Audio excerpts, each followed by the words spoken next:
Hey guys, what's up? It's your girl Mandy and I'm back with another corn allergy video. So, like I said, I know I don't want to be the corn allergy girl, but I realize how necessary these videos are and how little people share this experience that really does take over our lives. So, here I am talking to you about something, and I guess you can call this a rant. I guess you can call it, one of those unfortunate realities that comes with having a corn allergy. If you haven't really been listening to me in between the lines in my content, I actually live a very, very lonely life. I work from home now because I was having airborne reactions when I went into work, and I've since tried going back to work on a regular basis before, but my stomach issues tend to act up when I do, so I work at home now, and I haven't really gone out to see people because to be honest, the idea of going out to bars and nightclubs and dinner and coffee when I can't actually have those things is really fucking depressing. So even the few times that people have invited me out and I said yes, I end up making an excuse and not going at the last second because it's so fucking depressing, the idea of going out and not being able to actually do anything fun. And, my husband goes to school like 12 hours a day, and chiropractic college is no fucking joke. The people that act like chiropractors are quacks and know nothing. He's having a test a fucking day, and when do they even have time to teach him shit to get tested on is my question.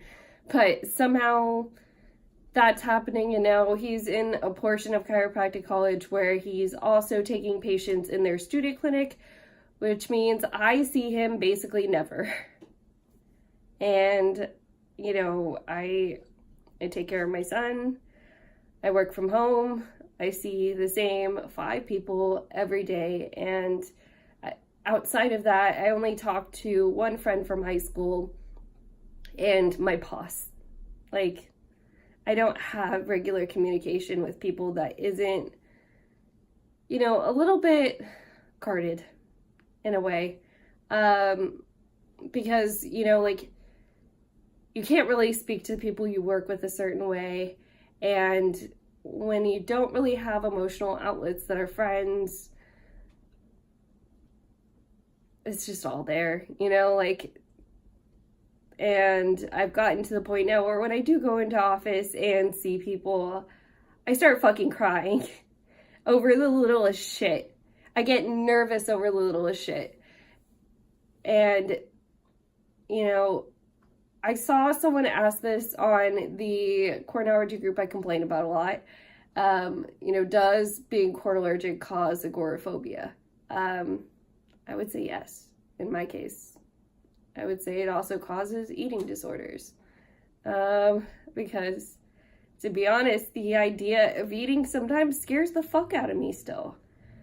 And these are some of the realities of the allergy that nobody talks about. Like I've been saying in my videos, I am getting better, I am getting less sensitive, and my overall health has been better since I've made all of these changes that have reduced my stress. But then with them comes new things to stress about and new tension points. As much as I did make that video about needing positive outlook on our allergy, the truth is it's just really hard to function in this society when you can't be around certain things. Like today I was in a meeting and the person across from me was eating corn chips, and I'm lucky enough that I'm not airborne reactive, but it's, I shouldn't have to sit there and tell you I'm sorry you can't enjoy your chips that I know you're getting to eat for the first time today because you've been working super hard. I'm sorry, don't eat in front of me. I'm glad that I'm not that bad anymore, but the reality of how fucking isolating this allergy can be is it's really been weighing heavily on me again. And I turn down parties, I turn down invites to go out, and It's because it's really fucking depressing not being able to join in with like the food and the drinking And as much as I try to play brave and I say things like, oh, I don't miss alcohol at all because I always felt as bad as I do when I'm having like a high flare day. It's the truth, it is, but being drunk was really fucking fun. You know, like I spent the whole year before I got sick drinking a lot, which may explain why I got sick in the first place, but I spent a lot of it partying with a certain friend at the time and eating good food, and that friendship was one thing that unfortunately got cut early on in my illness, and it's like with it, every semblance of having a social life went with it. So I found myself mourning this toxic situation, like in general, the person and the activities, because I'm just so lonely, you know? And what's really fucking sad is all the people on Facebook that act like they're such great mental health advocates when their favorite celebrity kills himself. They talk about depression and reaching out to your loved ones and making sure everybody's okay. But then when you're actually online and you say, I'm fucking depressed and I'm fucking lonely, nobody fucking messages you back, you know?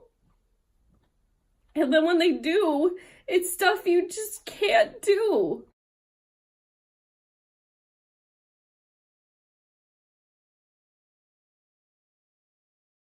And I think like I finally realized today that that I can't do any more of this healing by like isolating myself, you know? But it's just so hard. You lose the energy and you lose the patience with a world that's like not made for you anymore. And it really feels like that when you have the diagnosis. And, you know, I think that that's why I've been so harsh on the corn allergy group, because it's like, you know, there's these people that are supposed to be like-minded, but then they're shutting down conversations you really fucking want to have. Because, you know, that's just like who you are as a health conspiracy theorist, and like, you should be able to talk about it with other people that understand your point of view and how you got there, you know, like...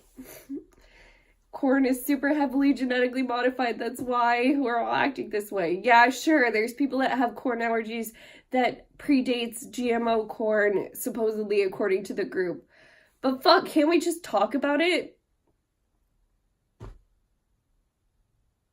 Yeah, so, this happened. I cried on camera, but I've been trying to make, you know, more corn allergy videos, and they just haven't felt authentic, because talking about the shit that I'm not going through, like how to find food that's really, really, really safely sourced, is hard for me, because I've never had to do it. You know, I've never had to worry about what farm my produce came from, or beyond finding a grass-fed beef source at the farmer's market, I haven't had to worry where my beef was sourced to the point of, let me pay to raise a whole cow, because there are people like that in the community, and I see you, and I recognize your struggle.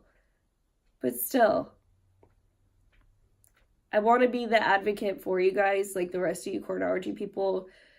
YouTube is the second highest used search function, and there is a very big lack of people that actually understand the allergy. And that's why I'm here, and that's why I'm making videos. And that's why I talk about it sometimes on my Instagram still. And I know I want to believe that my life isn't the allergy. My life has been the allergy. It's been the allergy for 2 fucking years, you know? I don't know what this video is. But if you guys are going through it with your allergies too, I see you. I'm here for you. I'm sending you internet hugs, and you can contact me through Instagram. It's the best way. I love you guys, and I'll talk to you in the next one.